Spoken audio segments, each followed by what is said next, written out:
Om Shanti. It's going to be a wonderful discussion with Rajini, Sister Rajini. So, Sister Rajini is with Brahma Kumaris for the past 50 years and she takes care of the services of Japanese and Philippines country in Asia. Welcome. Thank you, brother. So, it's going to be a fascinating connect with you. We are going to explore your experience of spirituality and we will also understand your way of seeing the world out. So, before we get into the questions, Didi, you can introduce your association with Brahma Kumaris in your younger age, how you got inspired, and how your journey started. Okay. So, Om Shanti. I was 8 years old and I saw my mother transformed because she used to get angry and we were 5 brothers sisters. So, she was very stressful. So, my auntie told her to learn how to control anger, stress. So, my mother learnt meditation and I saw changed in her that she did not get angry with us. So, I said this is good change when I am 8 years old. And I saw her attitude was peaceful, calm. Then I asked her, where do you go? She said, I'm learning meditation. So, what about children? That they can learn. So, I started to go from my school time, after school time to the center. And our Sudesh Didi was our Didi. She taught us meditation in Delhi, Rajouri Garden. Yeah. Delhi Rajouri Garden have gave birth to many Maharathis. Yes, that's right. Good. Wonderful. So, what you liked in the spiritual knowledge? What inspired you? Spiritual knowledge mostly inspired me the aim of life. Very clearly was given to me that my aim is to transform, change from human to divine, and it is possible.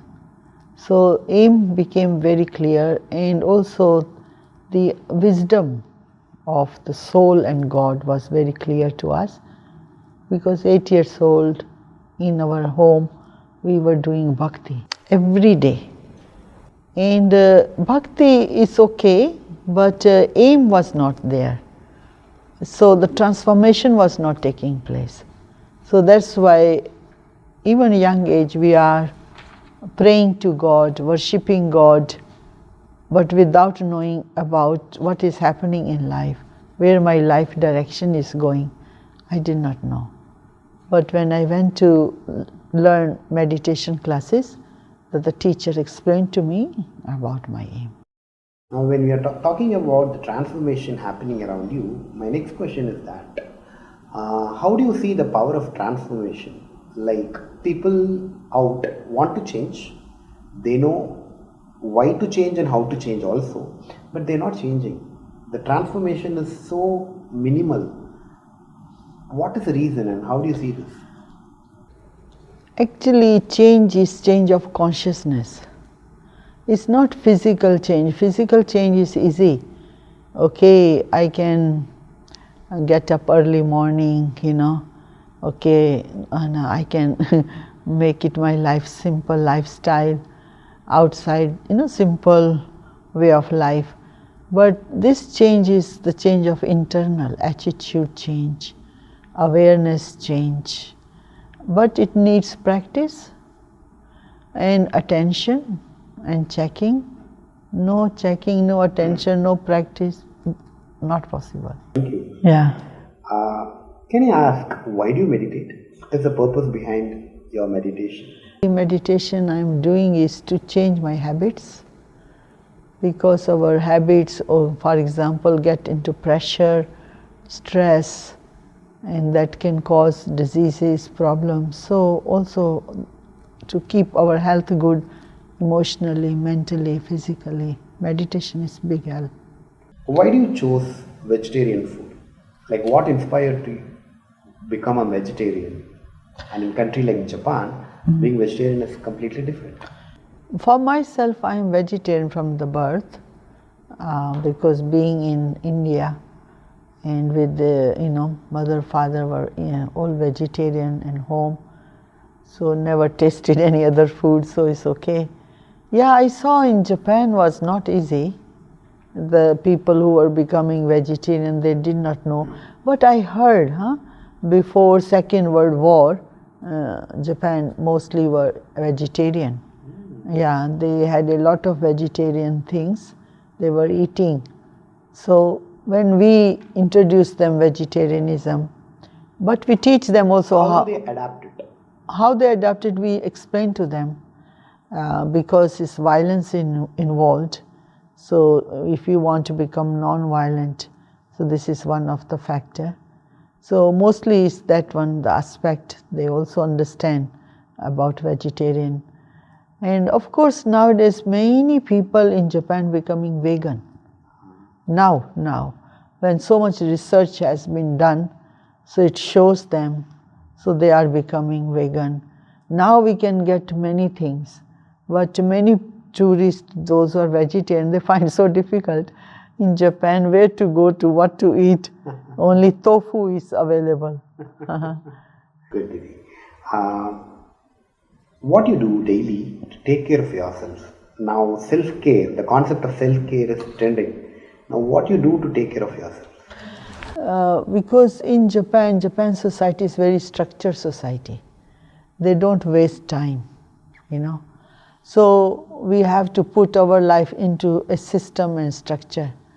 So of course in our spiritual life we learn, early morning we get up for meditation, then we have classes every day, evening meditation, and then take care of the mind. Is that really most important I find in my life is time and thoughts.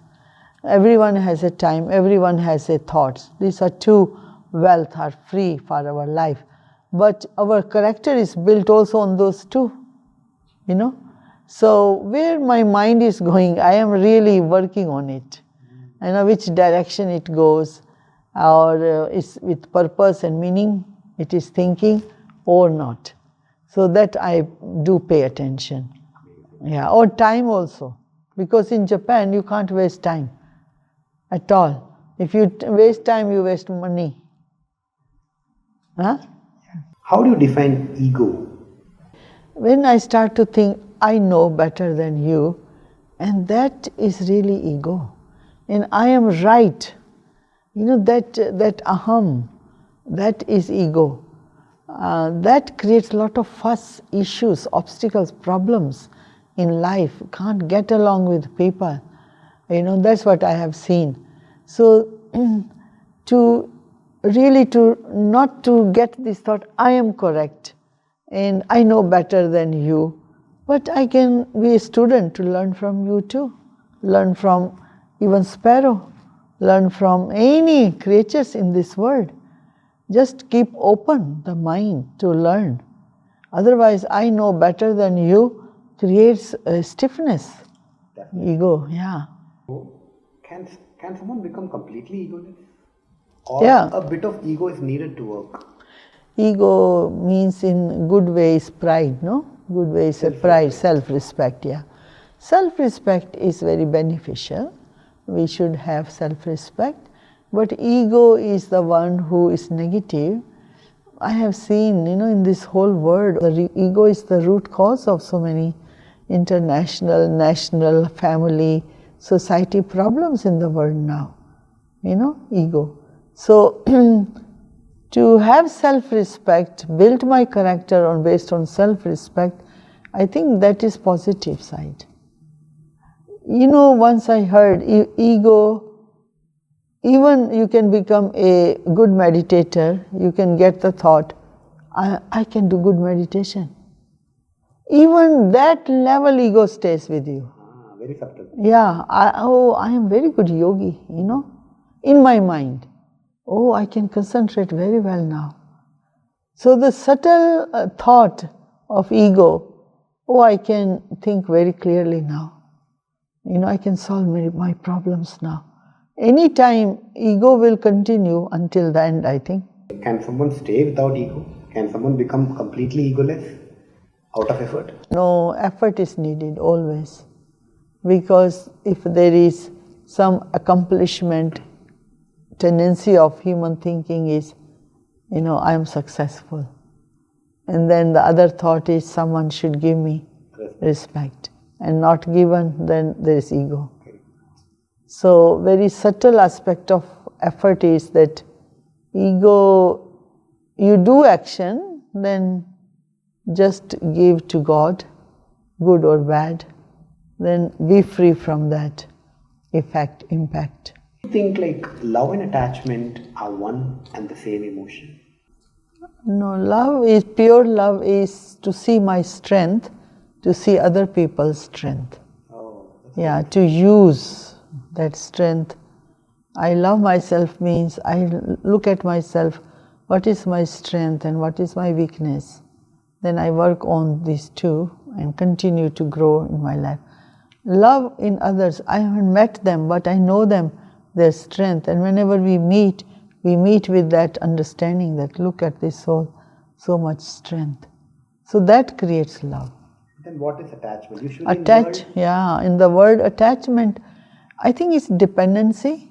Okay. Yeah, people start to depend, give me attention, so I feel good. I'm dependent on you for my happiness. Yes. That is attachment. That's right, yeah. So spirituality helps us to differentiate love and attachment. That's it's right. not the same emotion. No. But people always confuse it. Yeah, confused because of body conscious. Okay. What is a speciality you find in people of Japan when you are living there for ages?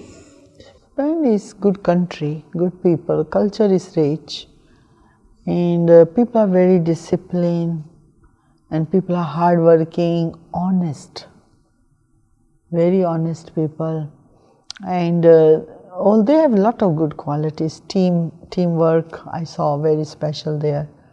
There are a lot of specialities this culture has. These people have values in life. Means until at this time on earth, where so many cultures are breaking, the end of the Iron Age we call it, things are not working. At this time still in that culture exist. How was your experience in establishing the services out there? So can you just bring some glimpses out? Like how was your experience connecting this spiritual wisdom with them, calling them for the teaching meditation? How was that? At least In the initial days. In the beginning, when we went to Japan, actually it was one student from London who learned meditation from Dadi Janki, and they sent her to Tokyo. Then they told me to go and stay and train her and also start the service. So I started. Now, because I did not know the language, so the translator was needed, so she was my translator. And as I started to give classes to the Japanese people, I find they are from Buddhist background, not so many open mind, it's a narrow mind. Then because I feel that they are also settled in their system, so they are not looking for something out of their system. So we do find difficult to make their minds and hearts open, but as we know that nowadays stress is there, so people want to learn meditation. Now they are opening up to this idea, and their materialistic life has reached to the 100%, means all systems have worked out of life. Everything is materialistically really available in that culture, in that country. But we find to maintain that lifestyle which they have created creates a lot of stress, because they have to be accurate in everything. If one little mistake, a lot of damage. So that stress of accuracy is creating stress. I have seen that, So that's why they are coming now to learn meditation. I think in their culture they love meditation, they can experience peace, definitely. And then they feel nirvana stage also very calm. They can do that. So they are learning, opening to learn. Thanks a lot, Didi, for your time, for your insights, for all your sharing, and this comes directly from your heart. It's a very heart-to-heart conversation. Thank you for invitation, and I also enjoyed. Om Shanti. Om Shanti.